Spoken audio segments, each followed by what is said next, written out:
Bueno, vamos a hablar ahora, antes de entrar en la parte de inflamación, vamos a seguir nuestro enfoque de nuestro libro. Vamos a hablar un poquitito sobre algunos conceptos relacionados a líquidos y electrolitos. Probablemente a la tarde vamos a ver de acuerdo a cómo vamos a hablar algo ya de ácido base. Esto, vuelvo a aclarar, chicos, que va a ser así superficial, general. Vamos a hablar nuevamente de esto cuando veamos la parte en renal, pero ya me gustaría que vayan conociendo estos términos, ya que muchas enfermedades que vamos a empezar a ver afectan esta parte, este sistema, ¿verdad? Este eje del medio interno. Entonces tenemos que saber ya estos conceptos.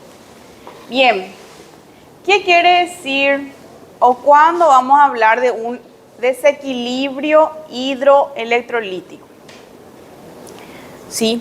Viene a ser cuando una persona presenta alteraciones en la regulación de los líquidos corporales, ya sea un proceso patológico, acá ya estamos hablando de procesos patológicos que pueden hacer que haya un exceso de pérdida de agua, una disminución y que generalmente van acompañados también de alteraciones electrolíticas, ya sean el sodio, potasio, cloro, fósforo, calcio y magnesio. Bien, acá vemos, esto ustedes ya vieron en fisiología, la distribución del agua corporal de acuerdo a la edad. Vemos que tenemos un mayor porcentaje de agua corporal entre los 18 y 40 años y luego esto nuevamente va disminuyendo, ¿verdad?, conforme pasan los años, y es lo que solemos ver en el día a día. Por eso es que las personas, los adultos mayores, presentan mucha sintomatología ante cualquier cuadro de deshidratación. ¿Por qué? Porque ellos tienen menos reserva. Nosotros, por ejemplo, podemos pasar un tiempo por A o B motivo, tenemos nuestra reserva fisiológica, en cambio ellos no. Por eso los abuelitos, por ejemplo, si no toman agua un día, ya pueden tener síntomas. O si no, si tienen cuadros de deposiciones líquidas o si están con náuseas o vómitos, ellos se vuelven muy sintomáticos por esta característica, por la disminución del agua corporal total. En general, la regla es la siguiente: 60% en los varones, 50 a 55% en mujeres. Bien, pero ¿cómo se distribuye? ¿Cómo se distribuye el agua? Tenemos entonces 60% del agua corporal total. Esto corresponde a un 40% se encuentra en la parte intracelular y un 20% se encuentra en el compartimiento extracelular. De este compartimiento extracelular, otra vez, 5% corresponde al plasma y 15% al líquido intersticial.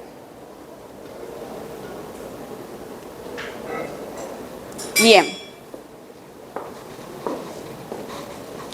Acá esto ya habíamos visto también en clases anteriores, lo que viene a ser, en generalidad habíamos visto en los valores, ¿verdad? Este me gusta más del libro.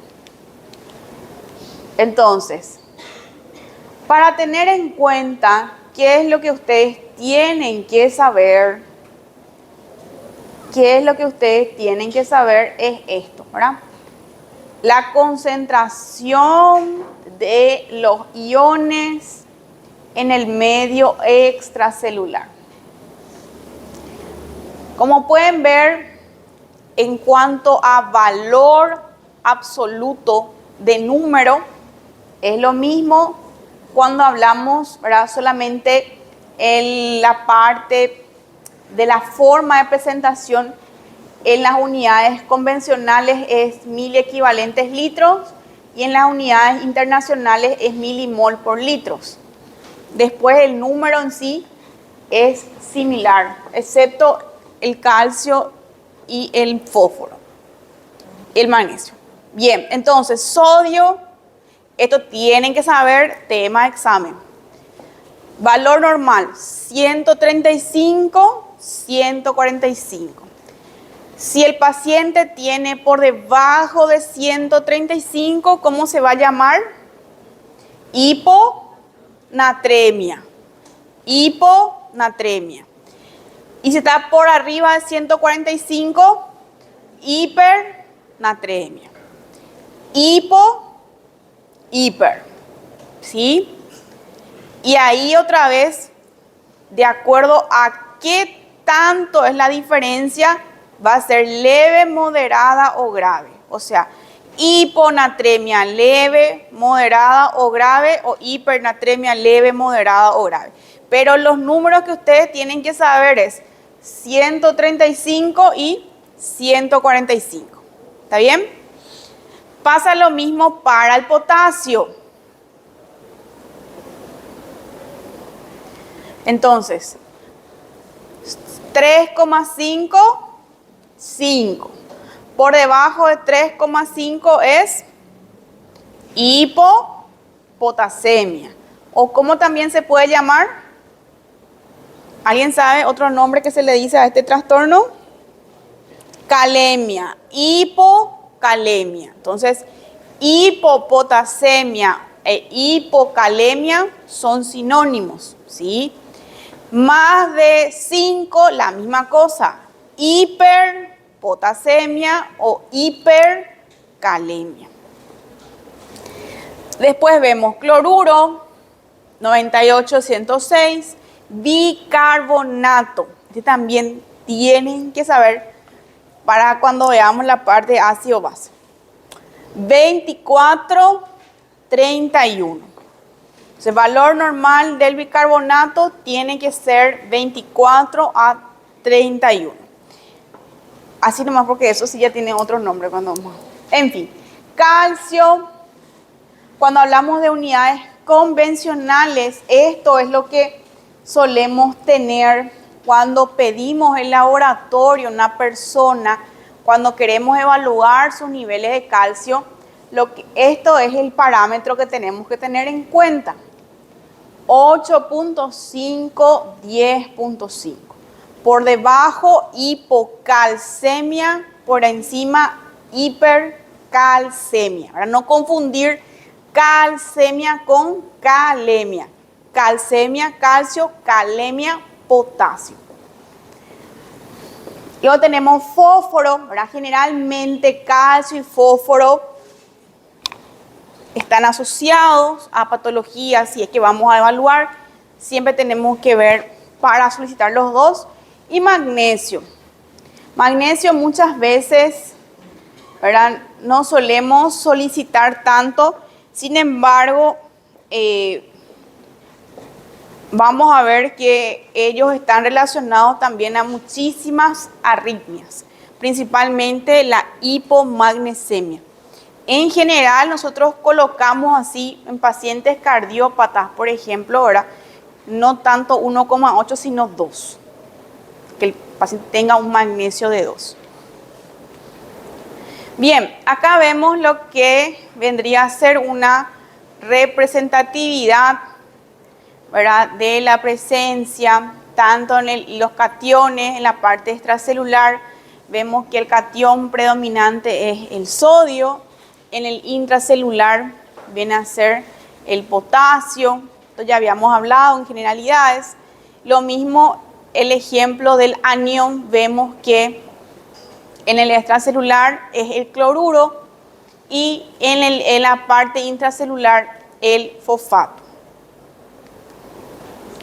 Bien. ¿Por qué es importante saber, conocer estos valores? Porque en algunas patologías, como por ejemplo la diabetes, este medio o este sistema, vamos a decir así, puede verse afectado y la no evaluación correcta o la no medición correcta puede llevar a un diagnóstico equivocado y por ende también el tratamiento ahora va a ser distinto, o sea, no va a recibir el tratamiento que debería y esto afecta más que nada el pronóstico del paciente. Entonces, nosotros cuando vamos a evaluar a un paciente que estamos sospechando que tiene un disturbio electrolítico, tenemos que medir la osmolaridad. ¿Cómo se mide la osmolaridad? Es 2 sodio más glucosa dividido 18 más BUM. BUM viene a ser un derivado, es un coeficiente que se calcula a partir de la urea. Sí, sería como el nitrógeno ureico. Esto se hace todo, tienen todas sus fórmulas, se hace por calculadora. En algunos casos, por ejemplo, cuando no se tienen las condiciones para calcular, utilizan la urea, que es similar, pero lo ideal es que tiene que ser el BUM. Y 2.8. La osmolaridad normal de un ser humano tiene que estar entre 2.75 y 2.95. ¿Por qué ustedes creen que en esta fórmula yo mido sodio y glucosa? ¿Qué mensaje le está transmitiendo esto? Claro, que son los dos iones, o en el caso de la glucosa, ¿verdad? Un carbohidrato, que brindan o determinan la osmolaridad. ¿Sí? Entonces, teniendo esta premisa, ¿ustedes creen que es importante el consumo apropiado de la sal? Sí, ¿verdad? ¿Y ustedes creen que tiene repercusión fisiológica un nivel excesivo de azúcar? Sí, ¿entienden? Entonces son los dos iones, ¿verdad? Más asociados, o sea, los que más mal se consumen, por decir así, ¿verdad? Que el sodio, nuestros alimentos ricos en sodio, las grasas, todo, y los productos azucarados son los que más determinan la osmolaridad. Por eso es que es tan, vuelvo a insistir, importante que ustedes manejen estos conceptos. Entonces, tengan en cuenta, el sodio y la glucosa son las que determinan la osmolaridad de un organismo. Entonces, vemos osmolaridad normal mayor a 295. Ustedes, ¿cómo es el paso del agua? De menos a más, ¿verdad? Entonces, si nosotros tenemos un medio hipertónico, ¿qué va a pasar a su alrededor? Se va a deshidratar. Y es por eso que ya vimos que los pacientes que están con cuadro de hiperglicemia vienen con signos de deshidratación, lengua seca, pálido, turgencia de la piel disminuida, porque están deshidratados. Sin embargo, si tienen una osmolaridad baja, esto va a estar diluido. ¿Se acuerdan? Por eso vuelvo a insistir, ¿verdad? Todos los pasos que hemos visto, los conceptos que habíamos hablado previamente para traernos acá. Y cuando hablamos del sodio, es el principal catión que ya hemos visto. Bien, cuando nosotros vamos a evaluar a un paciente, el día de mañana cuando ustedes vayan a sus prácticas hospitalarias, van a ver que es muy común realizar los balances. ¿Verdad? Por favor, licenciada, ¿cuánto el balance de este paciente? O se hace, generalmente es trabajo del residente o del interno hacer los balances, ya les cuento.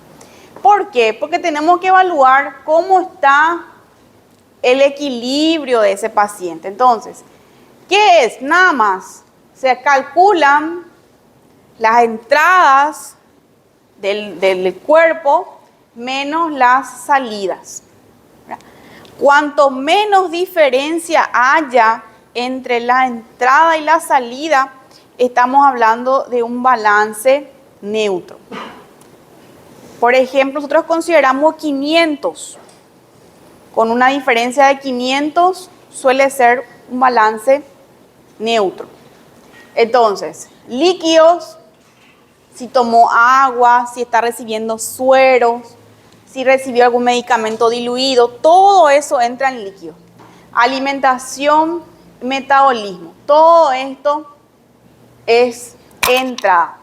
Y la salida, cuánto fue la diuresis, si se fue o no se fue del cuerpo, y también dependiendo, ¿verdad?, de la circunstancia. Esto, para que tengan en cuenta, no es lo mismo, nosotros le llamamos pérdida insensible también, ¿verdad? No es lo mismo las pérdidas de una persona que está asintomático en comparación a una persona que está con fiebre, por ejemplo. La fiebre va a hacer que esa pérdida sea mayor. Entonces, eso también es un determinante que el día de mañana, cuando ustedes hagan los balances, tienen que tener en cuenta. O sea, va a ser mayor pérdida. Y esto también, cuando veamos la parte pulmonar, vamos a ver que no es lo mismo las pérdidas en las personas que están en las unidades de cuidados intensivos, que están conectados a una asistencia ventilatoria mecánica. Eso también hace que las pérdidas sean mayores. O sea, tienen todo, esto está todo calculado, chicos, acá no hay empirismo, ¿sí? Todo calculado, y eso también, cuando vamos a hacer el balance, tenemos que tener en cuenta el tiempo, se calcula las pérdidas, etc. En fin. Entonces, ¿qué vamos a hacer, verdad?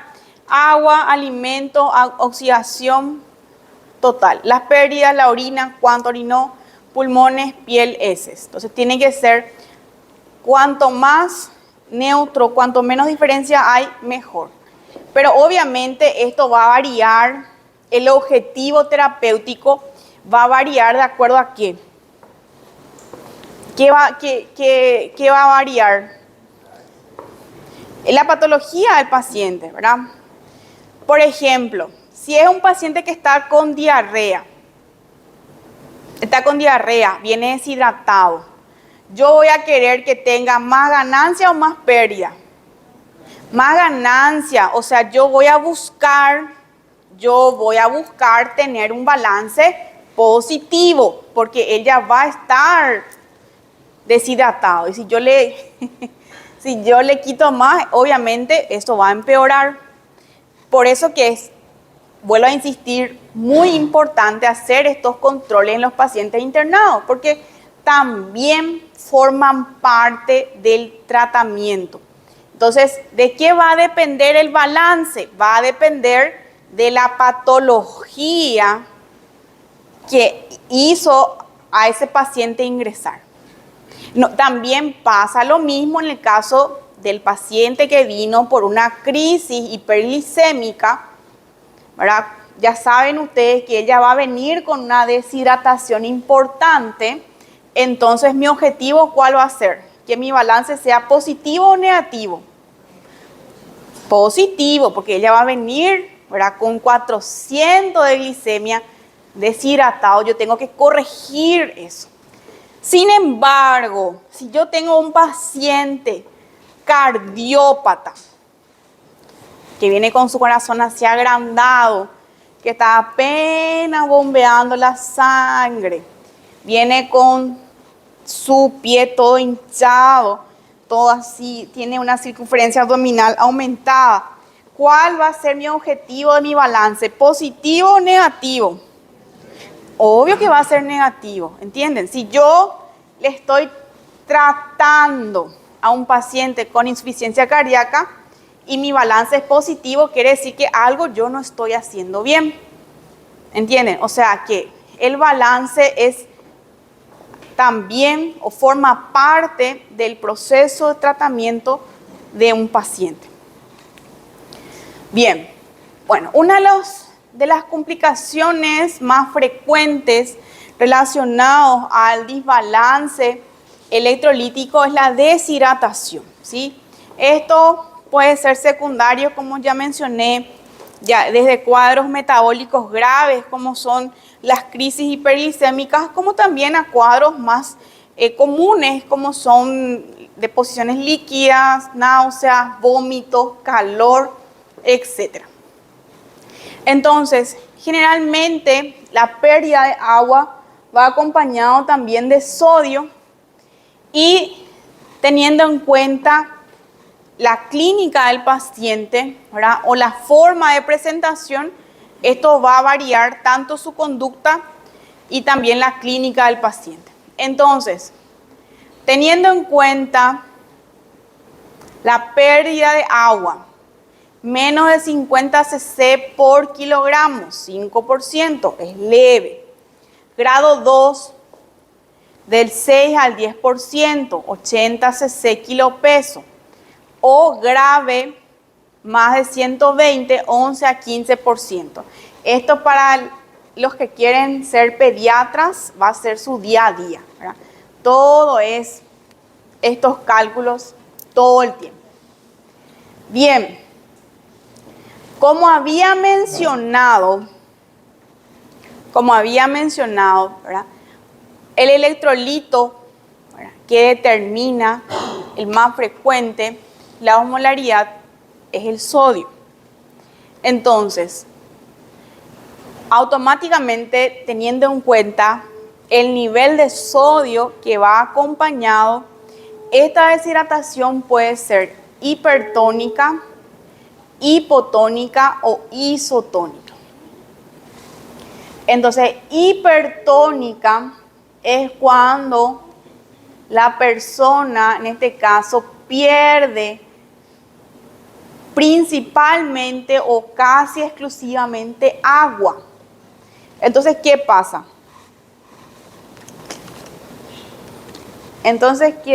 Ay, sí traje.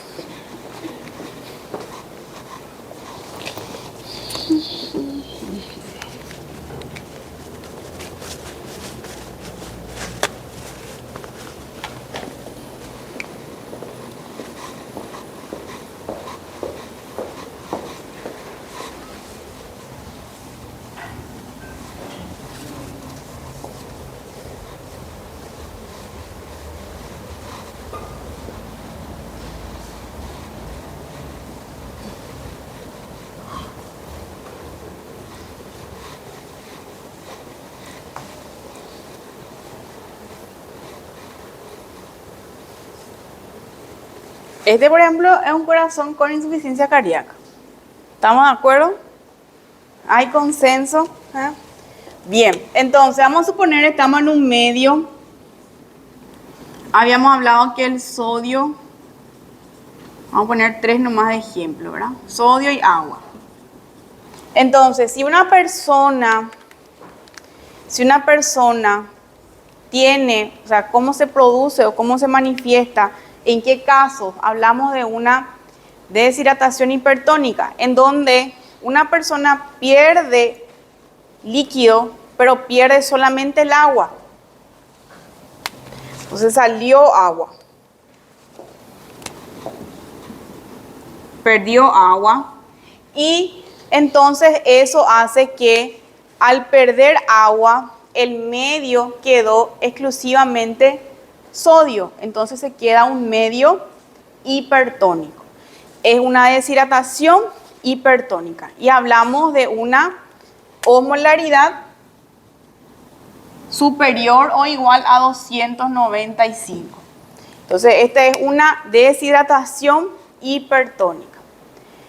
¿En qué, cómo o qué pueden llevar a estos cuadros? Por ejemplo, paciente que está con estados sépticos y no se realizan una correcta reposición de agua, o sea, no se hacen los cálculos pertinentes de acuerdo a los requerimientos de ese paciente.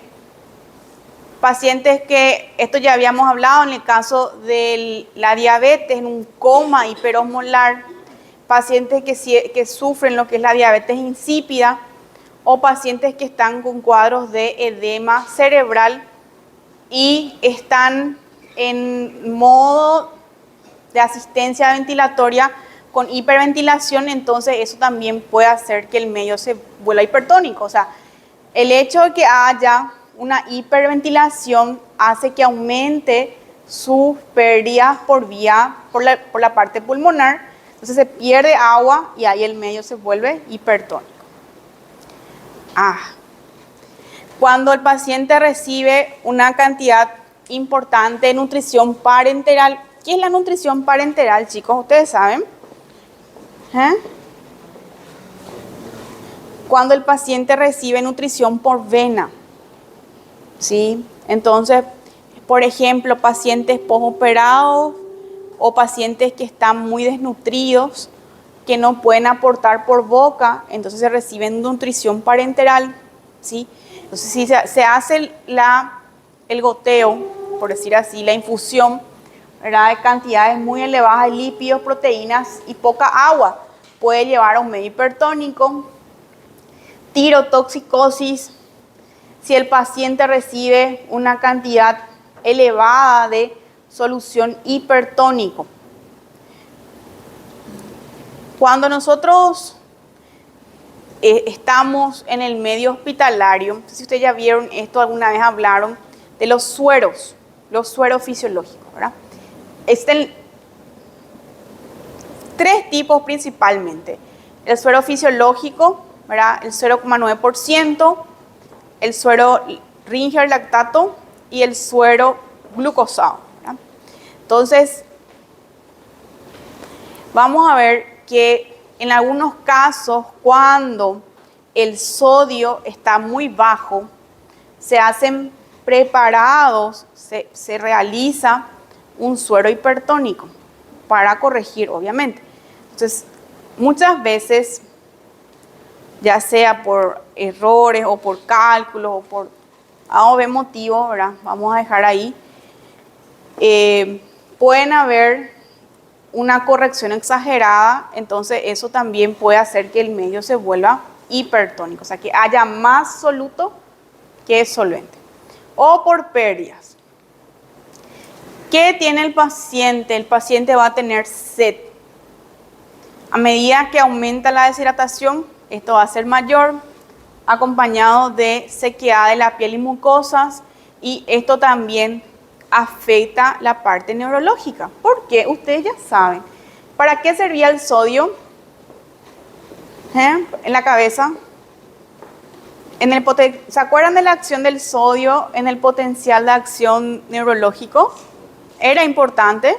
Sí, muy importante. El sodio causa la despolarización, chicos.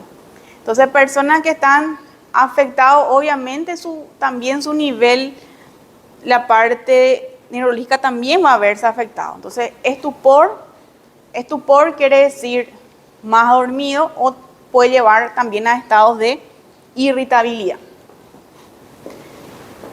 En los niños pueden ir acompañados inclusive de rigidez nucal. Bueno, después está el pliegue cutáneo. Esto principalmente tienen que hacer en los pacientes, en los adultos mayores. Para nosotros, semiológicamente, ya van a ver, pero ya les voy adelantando, para evaluar el nivel de hidratación de un paciente, lo que hacemos es juntamos, ¿verdad?, los pliegues y separamos. Cuanto más rápido o el tiempo que lleve en recuperar a su estado normal, hablamos de un buen nivel de hidratación. En los abuelitos, por ejemplo, ¿verdad? Si ustedes quieren evaluar su deshidratación, hagan la prueba del pliegue y van a ver que algunos inclusive ni ya no recuperan, ¿verdad? Entonces, eso hay, ¿verdad? En la deshidratación. No hay pliegue cutáneo, puede haber oliguria y en casos graves, generalmente asociados a patologías ya, por ejemplo, en caso de la sepsis o patologías metabólicas, también puede ir acompañado de shock. Tratamiento, obviamente hay que tratar la causa desencadenante de esto y se hace el cálculo del déficit de agua, ¿verdad?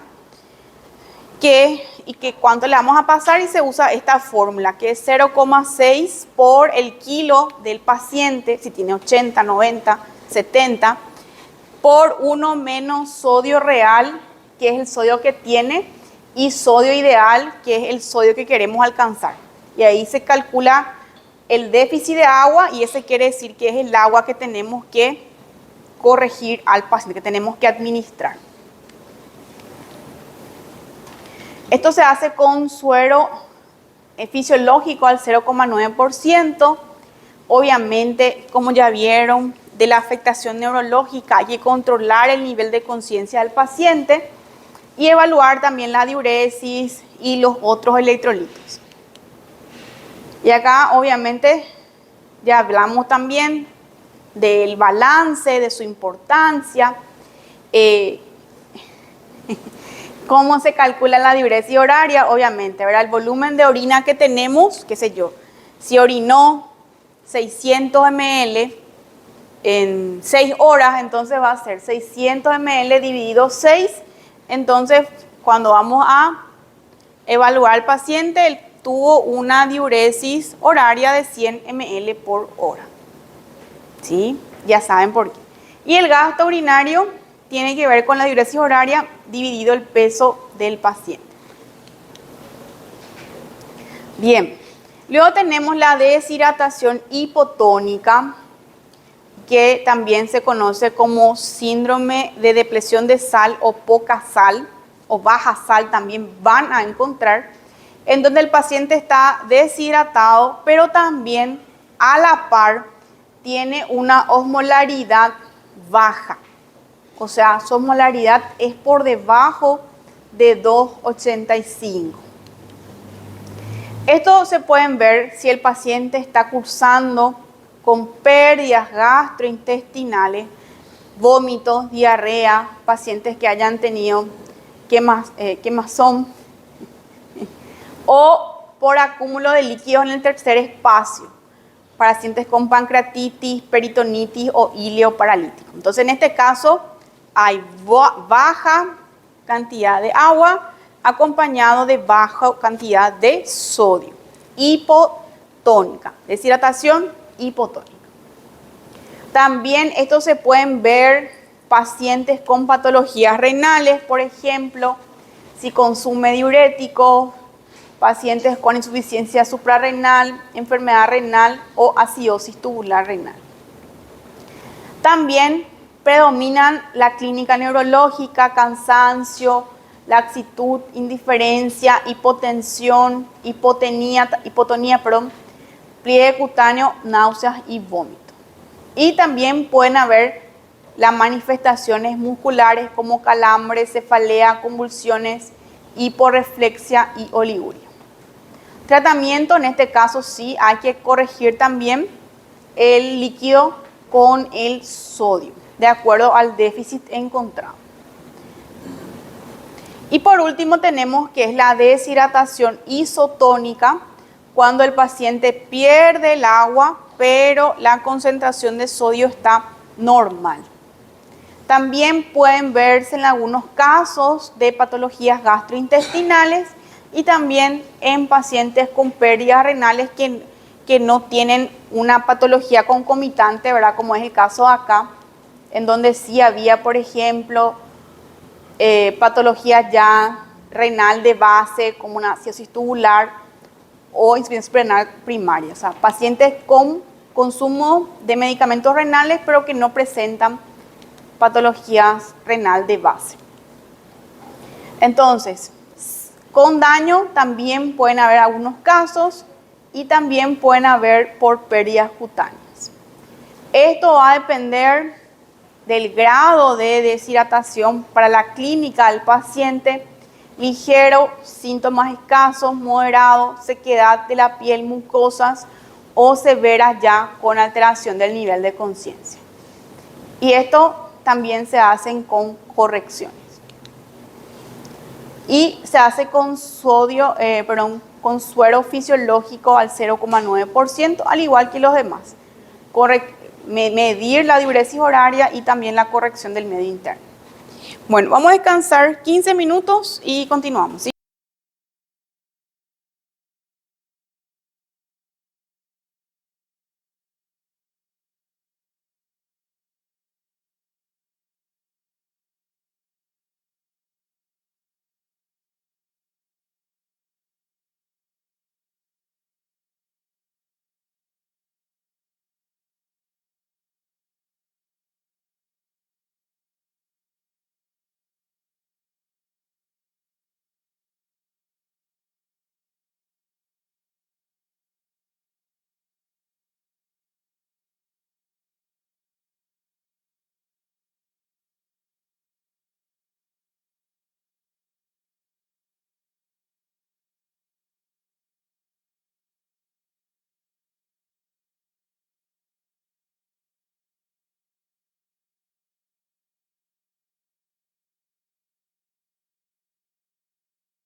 El paciente va a cursar con inquietud, letargo, ataxia, irritabilidad, espasmos, delirio, convulsiones. Musculoesqueléticamente puede tener debilidad. Ya saben, ¿verdad? En el caso de una hiper puede haber taquicardia, tisular, mucosa seca, oliguria, y también puede presentar fiebre. Tratamiento: se hace las correcciones del medio interno con agua libre. hiponatremia es cuando hay una baja cantidad de sodio en relación al ambiente. Entonces acá vemos cuáles pueden ser las causas de la hiponatremia. Entonces nuevamente, hay una pérdida tanto de sodio como también de líquido. Entonces, esto para poder saber la causa de la hiponatremia, si nosotros vamos a estudiar cómo debería o cómo tiene que ser, a la par también tenemos que medir el sodio en orina, ¿sí? Entonces, si el sodio en orina está mayor a 20, puede ser por causa de diuréticos, por una nefropatía pierde-sal, por una alteración del bicarbonato o por una diuresis osmótica. Si el sodio urinario está bajo, entonces pueden ser por pérdidas, tercer espacio, quemaduras o traumatismo. También puede haber un bajo nivel de sodio asociado a un aumento de líquido, ¿verdad? Esto puede ser por déficit de glucocorticoides, hipotiroidismo, fármacos, cuadros de dolor o estrés. Y generalmente cuando medimos el sodio urinario, este se encuentra mayor a 20. Sin embargo, cuando vemos un caso donde hay un exceso de sodio y agua, entonces vemos, ¿verdad? El paciente, esto generalmente es dilucional. Entonces, el paciente, cuando nosotros hacemos el dosaje, figura numéricamente bajo. Pero lo que está pasando es que el medio, el líquido, hay una gran cantidad en relación absoluto y eso es lo que hace que figura abajo. Entonces, para estos casos, por ejemplo, con la restricción hídrica ya suelen curarse, ¿entienden? Entonces, da como una especie de hiponatremia, pero lo que pasa es que el medio es lo que está el volumen está muy aumentado y eso hace que salga una hiponatremia. Eso se llama hiponatremia dilucional. ¿Verdad? El paciente va a estar con edemas. Entonces, siempre en estos casos, el sodio urinario puede estar bajo o puede estar mayor a 20. Por eso es que es cuando tenemos este tipo de pacientes, siempre tenemos que evaluar el contexto en el cual se encuentra, ¿verdad? Entonces, si yo tengo un paciente que cursa, yo veo sodio 125, pero veo que está con edemas, ¿verdad? Paciente cirrótico, paciente cardiópata o paciente con nefropatía, y se encuentra asintomático, quiere decir que no tiene, acuérdense, cuando nosotros hablamos de una clínica, si yo les pregunto el día de mañana, o ustedes quieren evaluar una hiponatremia, siempre es la parte neurológica principalmente, ¿sí? Entonces, ustedes ven un laboratorio, hay datos de un sodio de 120, 123, 122, le preguntan al paciente si tiene algún síntoma, está asintomático. La parte neurológica entonces es simplemente o probablemente sea dilucional. Entonces ahí con un balance negativo vamos a hacer que el medio vuelva a restablecerse y probablemente el día de mañana cuando hagan su nuevo control ese sodio ya va a estar normal, siendo que probablemente siempre estuvo normal, ¿entienden? Entonces se llama edema dilucionales. Bien, como les había mencionado, de acuerdo al nivel de disminución, hablamos de severo cuando es por debajo de 115, leve 135 a 125 y moderado. Nosotros generalmente solemos hacer las correcciones de acuerdo a la patología que tenga, ¿verdad? Principalmente asociado a la clínica, ¿verdad? Y cuando hablo clínica, hablo de clínica neurológica. Entonces, cefalea, confusión, la parte de los reflejos rotulianos hiperactivos o hipoactivos, convulsiones, coma, alteración del nivel de conciencia. También pueden haber causas, debilidades musculoesqueléticas, gastrointestinales. También puede haber una bradicardia refleja, pero secundario al edema cerebral, salivación y oliguria. Y este es el tratamiento. Esto ustedes ya van a ir viendo cómo se realiza. Ahora tengan en cuenta, si hablamos de que el paciente realmente estamos ante una hiponatremia real, entonces hacemos con correcciones con suero hipertónico o isotónico dependiendo del grado, ¿verdad? Y si estamos ante un paciente que tiene una hiponatremia pero dilucional, entonces ahí con la simple restricción del líquido ya el paciente puede recuperar, y en algunos casos además utilizamos diuréticos de asa para ir corrigiendo, para acelerar eso. Bien, acá vemos la clínica nuevamente que ya habíamos mencionado. Del potasio, acá vemos cuáles son las verduras que componen, donde podemos encontrar el potasio, principalmente en la banana. ¿Por qué tenemos que saber esto? Existen pacientes, por ejemplo, los pacientes renales, debido a, vamos a ver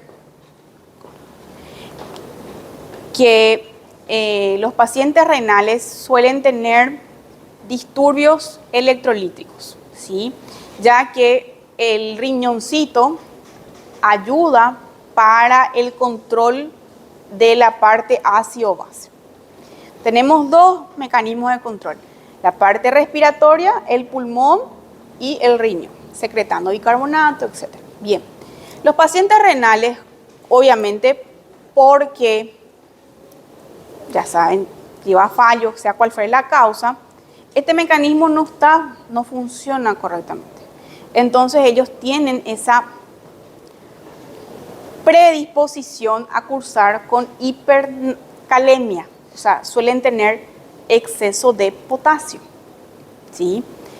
Y ustedes ya saben, y si no saben, vamos a ver que el potasio puede causar muchas alteraciones, pero de las más graves son las alteraciones eléctricas, ¿verdad? Pueden cursar con cuadros que pueden llevar a arritmias mortales. Entonces, ¿para qué les digo todo eso?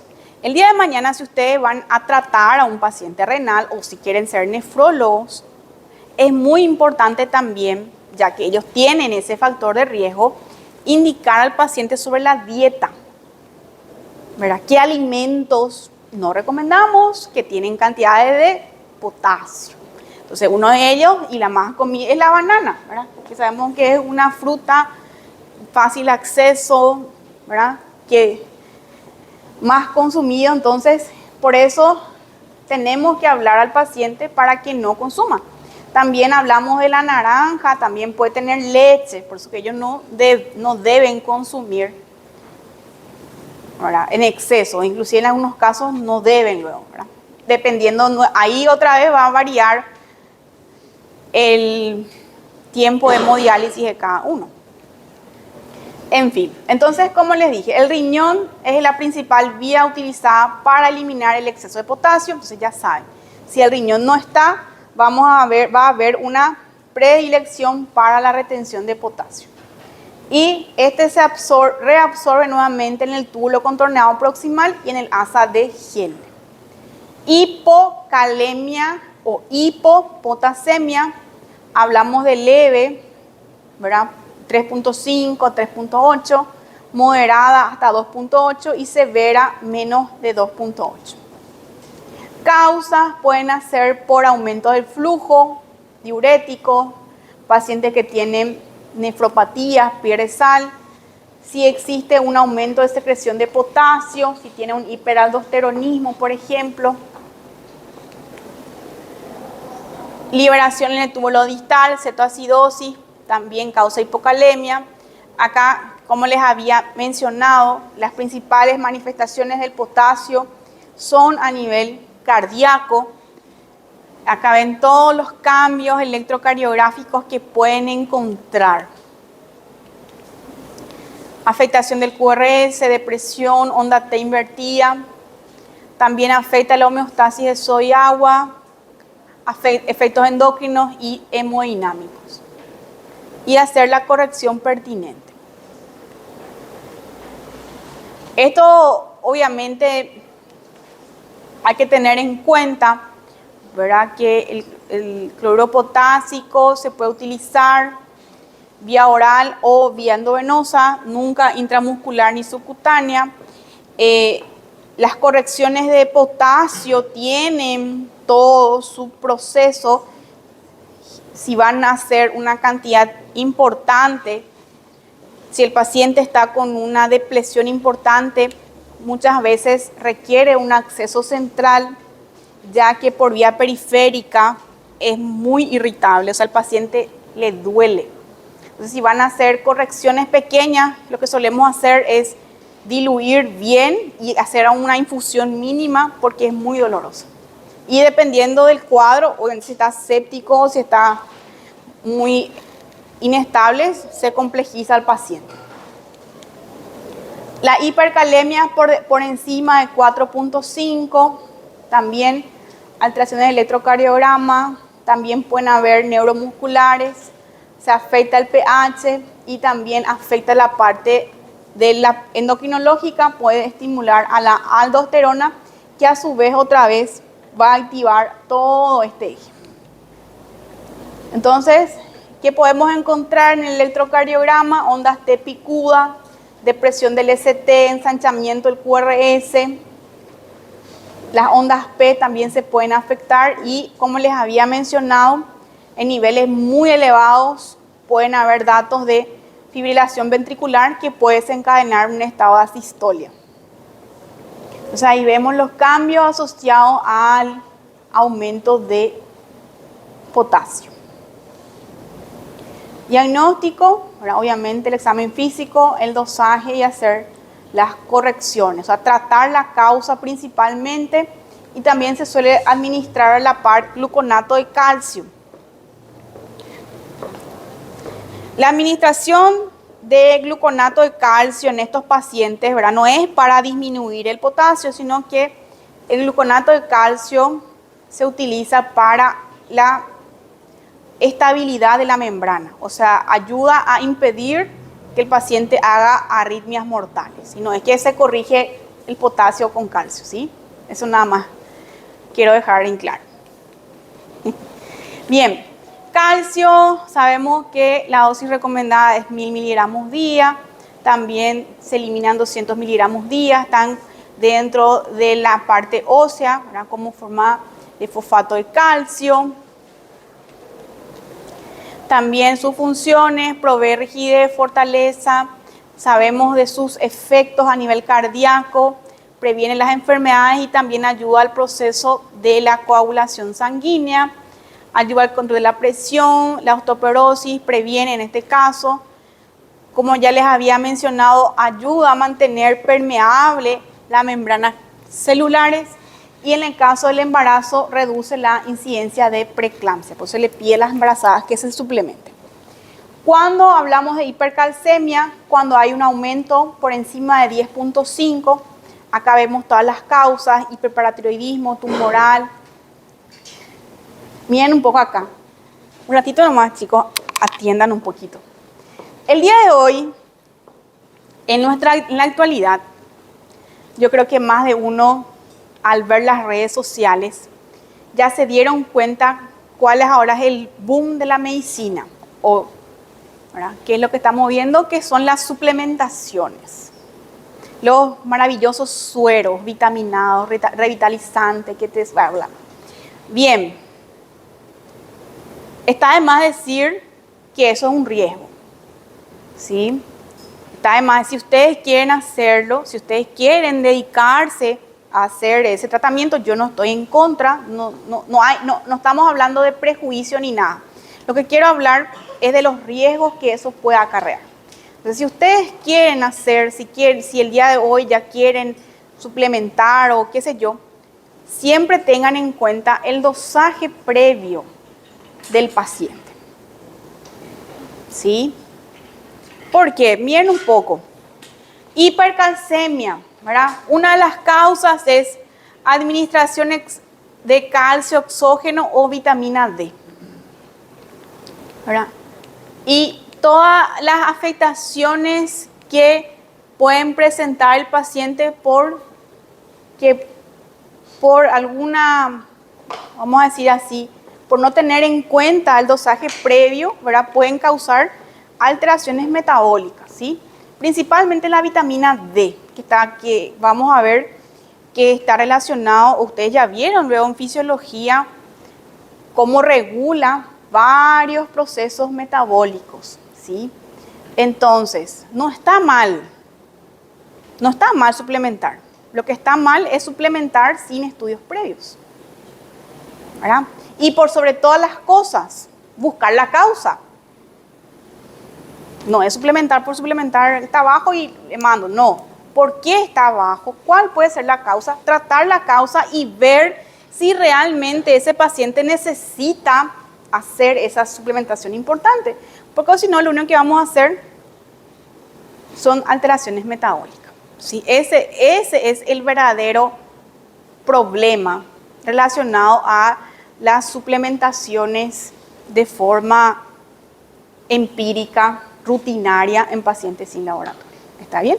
Entonces, eso nomás quería dejar en claro, ya que estamos en el tercero, entonces ustedes ya van a ir viendo con otros ojos, ¿verdad? Porque es muy común, como ahora está tan de moda, es muy común que vengan ya pacientes con esa indicación. Doctora, yo estoy muy cansada, fatigada, yo quiero colgarme un suero, yo quiero un suero vitaminado, yo quiero vitamina, ¿verdad? Y después, puede estar muy cansado. Yo no sé por qué ahora no podemos estar cansados. Ya si tenemos una vida corrida, tenemos muchas actividades, no dormimos bien, evidente que vamos a estar cansados. O sea, no estamos hablando de nada patológico acá, es la respuesta del cuerpo, ¿verdad? Entonces, por eso, tengan en cuenta realmente las indicaciones, la patología que está por detrás de ese déficit, si es que lo hay, porque de lo contrario lo que podemos hacer es empeorar aún más el cuadro, ¿sí? Entonces, vuelvo a decir, pacientes con enfermedad renal crónica, fármacos, pacientes que están inmovilizados o en el caso de enfermedades que se transmiten de forma familiar por genética. Se trata, como les había mencionado, teniendo en cuenta las causas, ¿verdad? Muchas veces si requiere hidratación, si es con diuréticos o si estamos hablando ya de pacientes que requieren utilizar los bifosfonatos. Y esto es lo que más se suelen utilizar en pacientes ya en donde hay un aumento de como es la osteoporosis, ¿verdad? Cuando hay un aumento de la reabsorción de calcio, o sea, el paciente pierde mucho, entonces se suele utilizar los bifosfonatos. La hipocalcemia es lo contrario, es un descenso por debajo de 8, también va asociado a patologías metabólicas, endocrinológicas, también por hipoalbuminemia, hiperfosfatemia, hipomagnesemia y déficit de vitamina D. Y acá vemos la clínica, convulsiones, parestesia, esto es Chebostec y Trousseau. ¿Ustedes ya vieron alguna vez? ¿Ya les hablaron alguna vez de la hipocalcemia? ¿No? Por ejemplo, personas que el calcio está relacionado, todo lo que es el metabolismo de calcio está relacionado a la paratormona, ¿sí? La paratiroides, que está dentro de la tiroides, ¿sí? Bien, ¿qué es lo que pasa? Personas que sufren o que padecen o que sufrieron alguna cirugía tiroidea, en algunos casos los cirujanos ya quitan la paratiroides y colocan en el músculo y bien, pero en algunos casos se pierde por completo. Entonces el paciente queda sin paratiroides. Por lo tanto, al perder la paratiroides también se afecta el metabolismo de calcio. Entonces el paciente viene por hipocalcemia. Y es ahí en donde suelen presentar los signos clínicos. Y a ver si les traigo a la tarde videitos de lo que es el Chebostec y Trousseau. El signo de Chebostec es cuando el paciente con clínica y con hipocalcemia se le golpea acá el trago, el ángulo de la mandíbula y hacen trismus. Ese es Chebostec. Y Trousseau es cuando se le mide la presión arterial y se llega al punto, ¿verdad?, de la sístole, hacen así, mano en garra. Ese es Trousseau. Entonces es Chebostec y Trousseau, mano en garra. También pueden haber parestesia, espasmos, etc. Muy interesante, eso tienen que saber. Principalmente, entonces, pacientes antecedentes de cirugía de las tiroides suelen presentar estos cuadros. Tratamiento, ahí sí, administrar calcio para hacer las correcciones pertinentes. El cloro también se aporta por la dieta, tiene una buena absorción.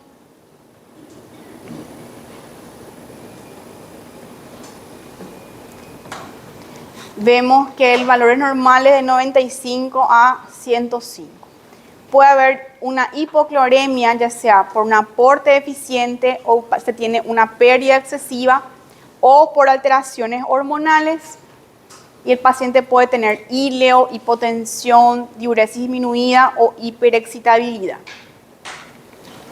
Y ahí vemos cómo podemos administrar el cloro. Y la hipercloremia, el exceso de sales, deshidratación, insuficiencia renal o también pueden haber asociado a pérdida de líquido que hace que aumente el cloro. Y la clínica también es muy parecida a los cuadros de deshidratación, sed, espasmos, temblores, confusiones y febrículas. Y luego tenemos el magnesio, podemos encontrar en los frutos, en los pescados, es el segundo catión más prevalente después del potasio, está relacionado a varias, como cofactor de varias reacciones que involucren ATP, también se absorbe por vía gastrointestinal, yeyuno proximal e íleo y se elimina por vía renal. Valor normal 1.7 a 2.4. Tengan en cuenta, para cariópatas 2. Y el bajo nivel de magnesio, fuga, mala absorción, pacientes con alcoholismo, diarrea, por aporte sin magnesio o por cuadros de cetoacidosis diabética.